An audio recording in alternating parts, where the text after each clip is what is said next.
Thank you, Chris.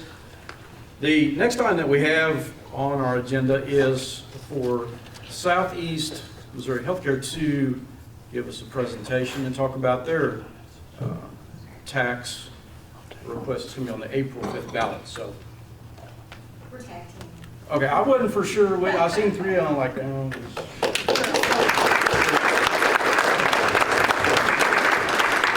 Good evening, everybody. I'm Ricky Maples. I'm the Executive Assistant at Southeast Health Center of Ripley County.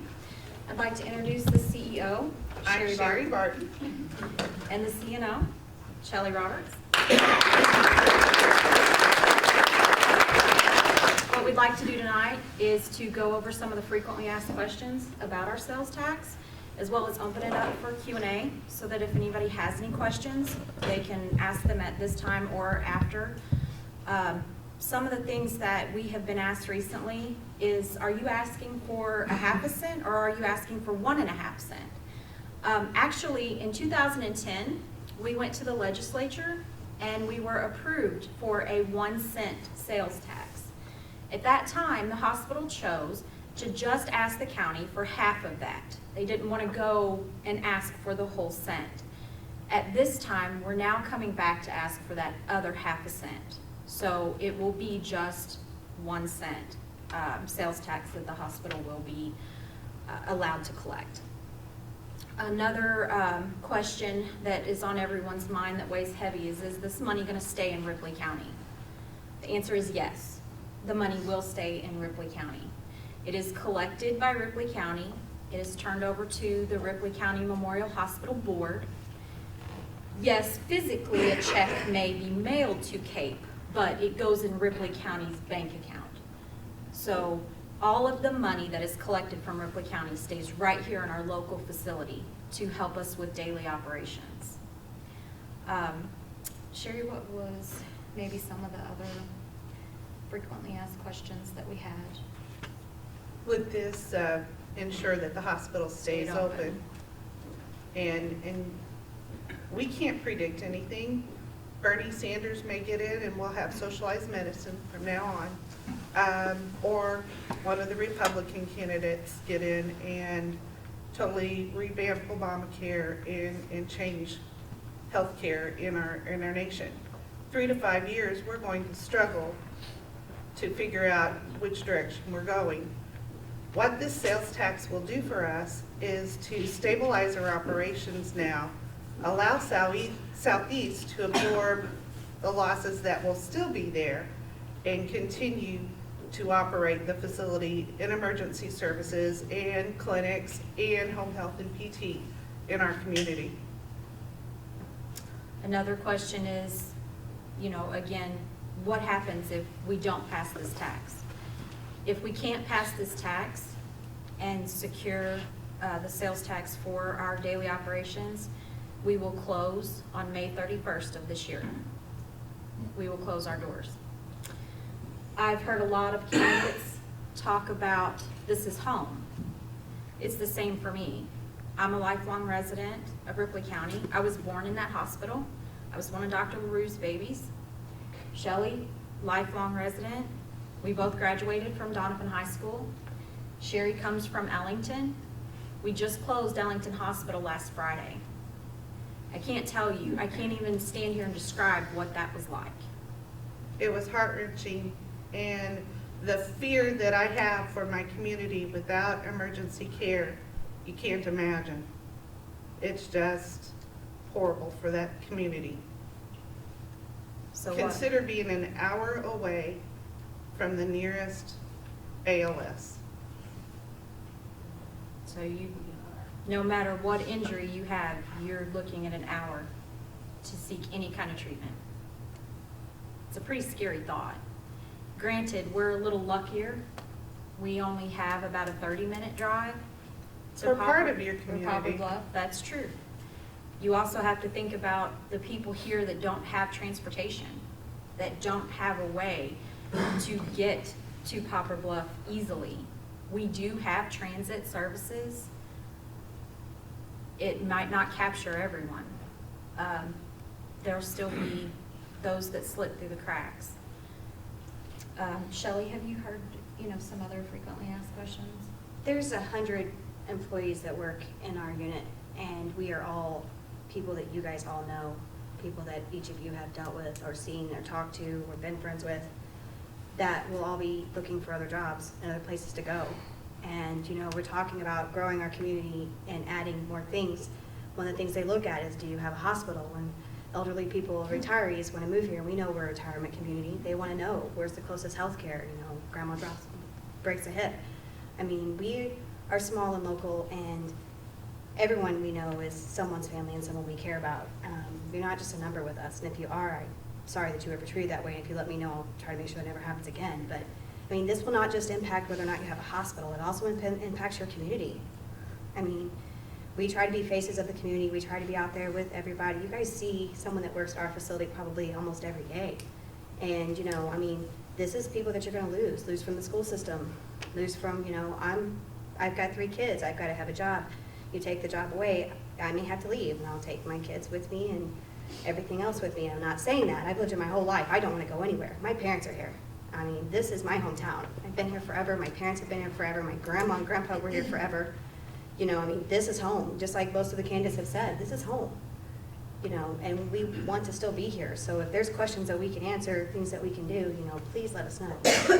We just want a chance to help protect you in a different way, maybe than law enforcement, and, we want to protect your health care. We want to protect your access to health care. Healthcare is uncertain anywhere you go. It's not just here. Rural hospitals are struggling all across the nation. We're lucky that we have a chance to ask for this tax, that our community can help us sustain. We're not blessed with the volumes that the larger cities have, but we have something even more important. We have family. We have close-knit communities. We come together in times of crisis. We support each other. And that's what we're asking for everyone to do, is give us a chance to continue providing your health care. I worked here 11 years, and I know there are several people that we've taken care of through that ER that would not have made it somewhere else. And I'm not saying that to scare anybody. I'm not trying to. If you vote against this tax, I'm still going to think the world of all of you. I grew up around all of you. You're all my friends. I get it. Tax is hard. I'm still going to be friends with you at the end of the day. But what I'm saying, though, is I know people that would not have made it if we weren't here. And the people call it a Band-Aid station. Well, I have seen some very big Band-Aids put on at Ripley County. And without those Band-Aids, they wouldn't have gone anywhere else. I have seen some very heart-wrenching teenage car wrecks. I've seen huge, massive MIs occur here in town that seconds would have mattered. I have seen all kinds of things. And like I said, sometimes those big old Band-Aids is what you need. And if that's, right now, if you've never had a life member, if we've never touched one of your family members by being here, I guarantee if you ask around, you'll find someone we have. This community hospital has been here forever. Dr. LaRue gave it everything he had, blood, sweat, and tears to make it what it is. And, I mean, it's our turn to stand up and fight and say this is what we want. We want a hospital here. We want people here that care about us. We want to save that time. We want to have our loved ones close to home. And this is what we need. Donna, you had a question. Actually, 2 thoughts came into my mind. Some of what I am hearing is they're concerned, like you said, if the hospital doesn't stay. And they need to be made aware, or all the voters need to be made aware, that tax is completely for the hospital. That's And correct. if the hospital is gone, the tax goes. That is So correct. there's correct. not, you won't still be taxed for that half cent. And another thing is, now, I don't know the figures, but I heard the figures from Mr. Bateman, that would cost each person around $20 a year. That's correct. Yeah. And the approximation from the studies that I'm Each looking household. It's household, It's right? household. It's No, household. It's household. It's household. It's household. $20. What are you gonna spend if you go to Poplar Bluff to an emergency room or whatever? And, It's your gas to get there and back.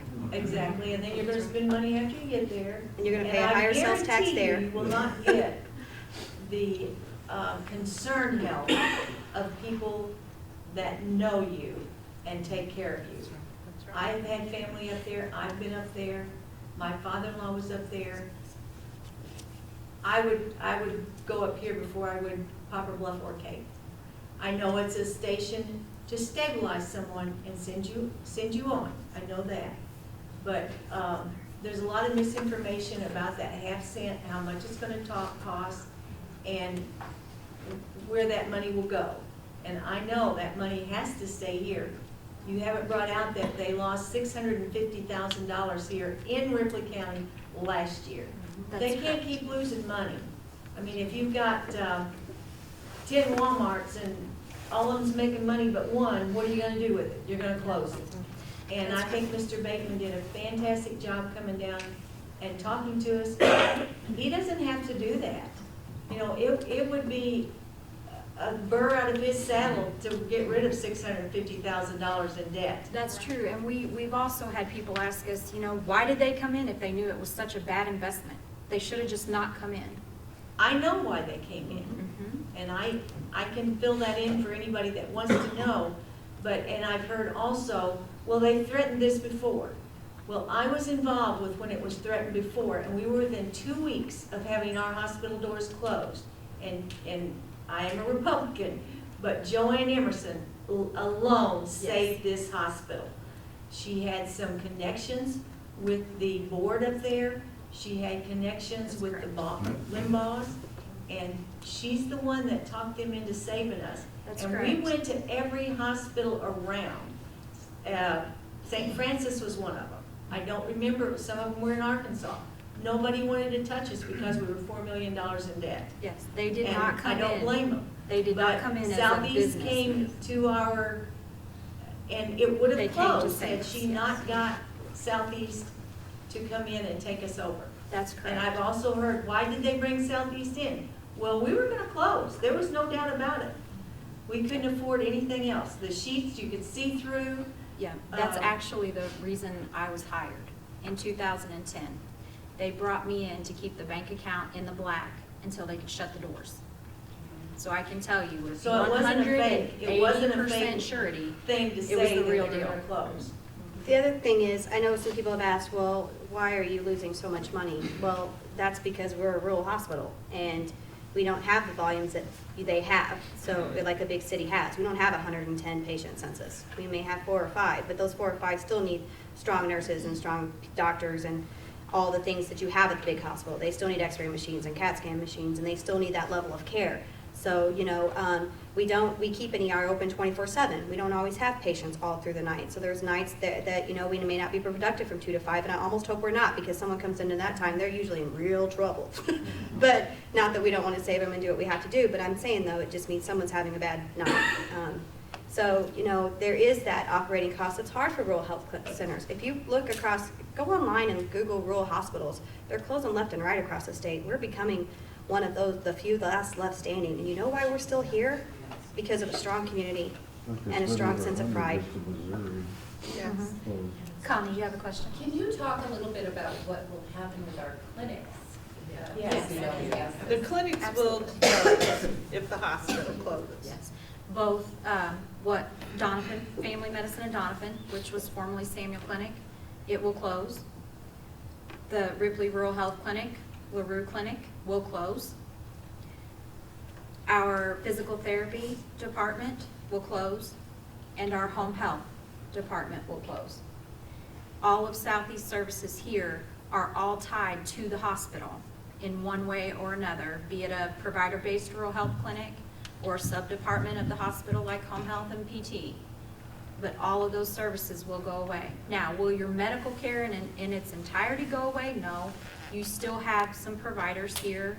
You still have a lab here. You still have a PT here. It may not all be what we have to provide or all be the people that you know. You won't be destitute, but you're not going to have a 24-hour emergency care. We've also been asked, why don't you put in an urgent care? An urgent care would be nice, but they can't provide that higher skill of care in an urgent care facility, and they close probably about 10 o'clock at Yeah. night generally. So from 10 at night until 8 o'clock, 7:30, 8 o'clock the next morning, you have no emergency care. You have nowhere to go. Car wrecks, heart attacks, strokes, choking children, God forbid, Asthma attack. asthma attacks. You know, there's not going to be anywhere to take Oh, them that's- locally. Boating accidents? Boating accidents, Sawmill accidents. sawmill accidents. You've We also also, have our nursing homes and our colonial homes. residential There's care. always somebody that's got pneumonia, that's fell or That's correct. dehydrated or And it something. would be up to that family member or that facility to transport those patients to Poplar Bluff. That's hard to do when, you know, they have limited staff as well. So the economic impact, I mean, take away the healthcare altogether, the economic impact is going to be critical. Jen? I would like to bring up on another note, the tourism that we have here. I don't know if any of y'all read the newspaper a few weeks ago, but a lady from Jonesboro was here visiting the Current River one year, and she started swelling and going numb. She thought she was having a stroke, and they actually Googled the nearest hospital, which brought them to Ripley County Hospital. And she said that had it not been for Ripley County Hospital, she wouldn't have been able to get what medicine she needed right away. They did test on her, found out what was wrong with her, started treatment, and had they not started treatment when they did, if she would have had to drive an hour away, then she would have probably had life-lasting effects from the disease that she found out that she had. And she wrote a note in support of this tax as a tourist, saying that coming to visit the Current River or coming here to deer hunt and see our beautiful landscapes and everything, just know there's a place here to go if you get sick or hurt. That's something to keep in mind also. We didn't touch on that either. A large percentage of the tax that will be collected won't even be paid by residents of Ripley County. A lot of it will be paid from people coming in from outside of the county, both to visit the river, to deer hunt. You know, you're gonna see a lot of people that are gonna come through here that's gonna pay that tax also. They said So it won't, 60%. right, almost 60% of that. So the burden doesn't lie alone with the residents of Ripley County. Is there any other questions, concerns? I'd like, Sherry, if you take just a moment, just to touch on the closing of Ellington and how that has impacted you as well, and how you will be here I'm without not sure I two. can do that. I started, yeah, get your Kleenexes. I started to work in healthcare in Ellington in 1985. I started as a clinic, an MA in a clinic. And I worked there for several years and decided, if I can do this, I can go to nursing school. So I went to nursing school and came back, went to Poplar Bluff and worked in the ER. And then I started in administration in Ellington in 1998.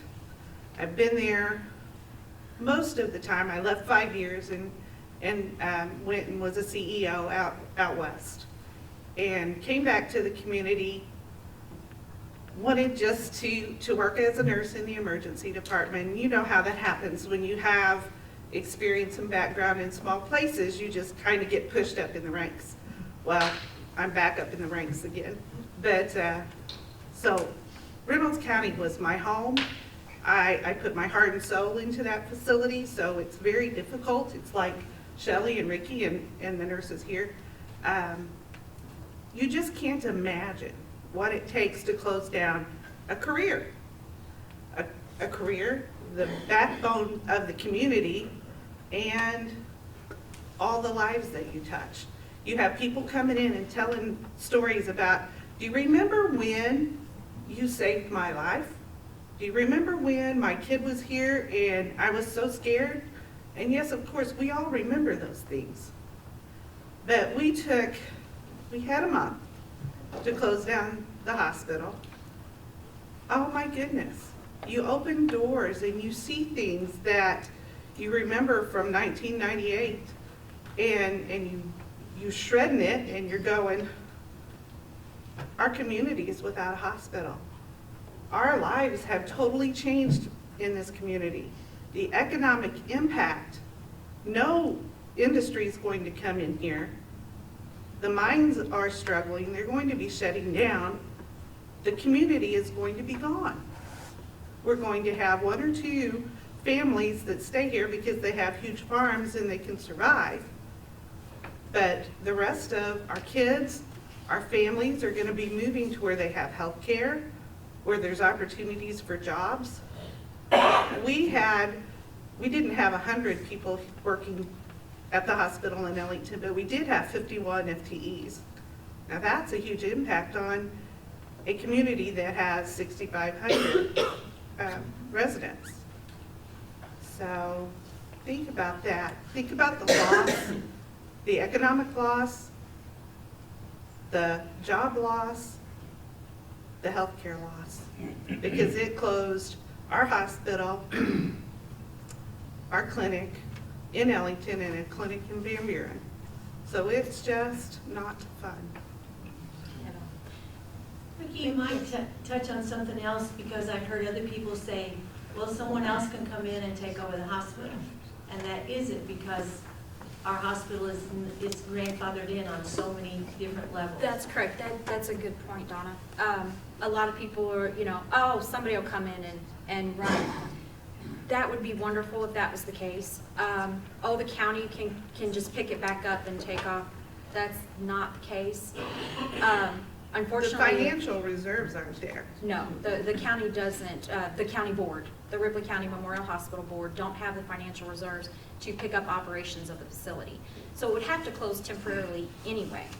So even if you could talk another facility or another corporation or another business to come in and reopen that hospital, you're most likely gonna lose your grandfather clause. That hospital was built in 60, I think it opened in 61.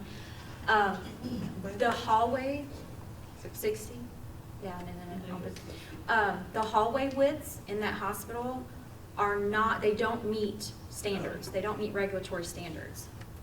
So what that means is most likely we would have to demolish the building and build a new one. Because when we built the new ER, that any of you guys seen that we're proud that Southeast gave us, it's really nice, we can see our patients is a lot safer.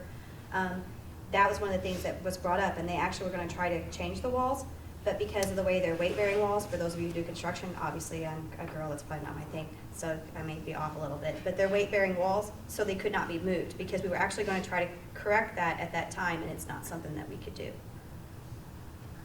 So that is another thing that someone coming in would have to face. So that would be an additional cost, as well as starting from scratch. Jennifer? Another question people's been asking about, how, if you're in such debt, how can you give away free stuff? That's been asked quite a bit. You might wanna tell Let's that. touch on that. Let's talk about those t-shirts. And the coffee. And the coffee And mugs. the coffee mugs. We did not buy the t-shirts. We did not buy the coffee mugs. We didn't buy the signs. We didn't buy the little cards we've been passing out. Southeast actually took that out of their budget in Cape. So they took away from their own funds to buy those things for us, to help us get our message out and to help us fight to save our hospital. So if you hear that, we're in dire straits and we're purchasing large amounts of coffee mugs and giving them away for free, we didn't purchase them. We aren't giving them away for free. We'd be glad to give you one, but we did not purchase those items. So just to clarify. Yes, sir. How much money is owed to the hospital from other sources? And why aren't the citizens getting that money, or the hospital getting the money that's owed to it? You have a lot of non-insured patients, as well as a large Medicare, Medicaid base, which doesn't pay 100%. I understand, but are they in arrears about paying those off? Are they Medicare, faulty in Medicaid. paying? Are you talking about the hospital owing Medicare, Medicaid, or patients owing the hospital? No, I'm talking about people who owe the hospital money, as far as patients being seen. I'm talking about the federal government, Medicare and Medicaid programs. How fast does the money come back? Medicare and Medicaid turns around the money approximately 45 days, Yes. about 45 days, but it's Medicare is faster than Medicaid. Yes, but it's What the is your percentage of Medicaid reimbursement. reimbursement on a bill? Ken Bateman said that, 60 Medic- 60 cents on 60 cents on the Medicaid dollar. and 60 cents on the dollar. 80 cents on the dollar on for Medicare. Medicare. And then, so most of our population is Medicare, Medicaid, so they Right. pay And you then at a the loss other to start with. portion goes through the emergency room because they have no money, and you do not recoup that money in Well, the I think that's high. emergency room. That's That's high. too high. And then the other side. Well, Medicaid one is of the, around one of the 25%. problems is with the new Obamacare. I mean, the hoops you have to jump through to get reimbursed. And if you skip one I or one T, you don't get anything. If you don't code things right, it doesn't come Your back. coding right, you have to do. Documentation I has to think be all right. But to that's What code- is taken it, care of. To case code- management and all that stuff Right. that you have to do. To code. It's just, it's unreasonable And it's how not much you even have that, to do it's to meet the pre-certi. standards that they've set for you. It's calling the appropriate person and pre-certing the care, and then having them accept that pre-cert. We are regulated, very, very highly regulated, and they hold their feet to the fire all the time. Another problem is, and I don't know if anyone else has seen this, our deductible went up to 3,000 this year. So you have people that go in, they don't have the $3,000 deductible to pay. And I don't know if you've ever collected in Ripley County, I have, and people don't have it. What are you gonna do when they don't have it? And you're gonna let them die? You're not You going can't to. deny service. You You can't deny service through the based on your emergency. ability to pay. I'm not willing to deny anybody service. I just wondered why did Southeast Healthcare come here? Did they get any property tax to come here? No. No, They asked for a cent and only got half a cent? no, they only asked. No, for they only it. asked for half, and that was Ripley County. That was Ripley County Memorial that only asked for the half a cent. That was prior to That was Southeast. passed prior to Southeast Were they County. collecting a cent from anywhere? No. You said the legislature gave The a cent? legislature approved 1 cent. Where does that cent go? It It goes- hasn't ever gone. No. Anywhere. It was authorized, but it It's never required collected. local voter approval, of which the voters only approved one half ever. Okay. And that's what we're asking I for just now, wondered if is that that cent was other half collected, cent. where is it? Right, no, we only collected They half. had- They they had- was a personal property tax, but then in 2010, we asked for the half-cent sales tax in order to do away with the personal property Okay. tax. And we are receiving that first half Okay, cent understood. now. Thank you. And Mr. Bateman also said at the town hall meetings that he does not have a problem with sending a financial report once or twice a year to show that the money is going for this To Ripley hospital. County. And they can and are willing and will support us at a $500,000 loss per year. However, last year, we exceeded that. So this half a cent will help to close that margin so that we're at a much more reasonable loss for them. He's basically saying that he has enough pride to eat $500,000 to keep this hospital alive for all of us. As long He's as we asking support him. if we have enough pride in our local hospital to add a half a cent, which is an average of $20 out of your pocket, to say, you know what, we support this hospital too, and this is what we'll do back. You had a question back, I'm sorry. All right, you say you got the physical therapy and home health. Couldn't the county, the hospital do away with the in-home health services? There's a half a dozen around town anyway. And if there's other options for physical therapy already in the hospital, do away with those, and that would cut some of the loss. But those services break even. So we're providing that service at a break-even margin. From what I understand, the loss comes from the emergency room. Yes. Because it's 24/7. It's 24/7, it has to be staffed as an emergency room, and it has to be, the materials there for a catastrophe. And those things expire, they have to replace them, but that's the difference between an urgent care and an emergency room. And they have to have so many RNs, they have to have a doctor on duty, and most of the people that come through our emergency room don't pay. So that's where your loss is. And our clinics make money, isn't that true? Yes, our clinics make money. My name's David Gettings. I was born here in 1960, and just about everybody in this room probably knows me or been in touch with me. I think I met you one time at the end of my road talking about some flowers, and you said I could get them. So I even know you. I've been in healthcare since 1982, mostly emergency care. I'm a paramedic. And as the years have gone by, the emergency side of healthcare never was a moneymaker, but you always fed the hospital. So you kept your ambulance services going because you fed the hospital. You kept your ER going because you fed the hospital. With all these changes in healthcare and Obamacare, you're not making very much at all because of all the hoops you have to jump through to get reimbursed for the care that you give to someone, which you cannot refuse. Okay, we realize people are poor in this county and maybe they can't pay the bill, but we're gonna treat them just the same as anybody else that comes through the door, because most of us that work here grew up here. And you can testify to that. When you come up there, it treated you good. So, folks, I've done a lot of research on this thing. And there's been hospitals in Carolina that closed, in Georgia that closed, and the population was really similar to what our population is. Pretty much the same setup. When that hospital shut down, the unemployment rate went from 4% to 14% in those two towns. And the mean income, family income, dropped by $7,000 a year. Now, if you drop the income on somebody in Ripley County by $7,000 a year, you're way below poverty, okay? And they're not gonna be buying any new cars or trucks here or in Arkansas. So you're not gonna get that tax either, okay? So the thing is, if the doors ever shut on this place, they're never gonna open again. And this town will die. Okay, your school's gonna die. You can forget about anything that's for bringing business into this town. But if we can keep this hospital open, we keep this school going in the direction it's going, someday I believe we can get more business in here. We get some factories in here, and then we can get some people with some jobs in here, and make this town good, okay? Right now, if we shut this hospital down, it's all over, folks. That's all there is to it. That's all I gotta say.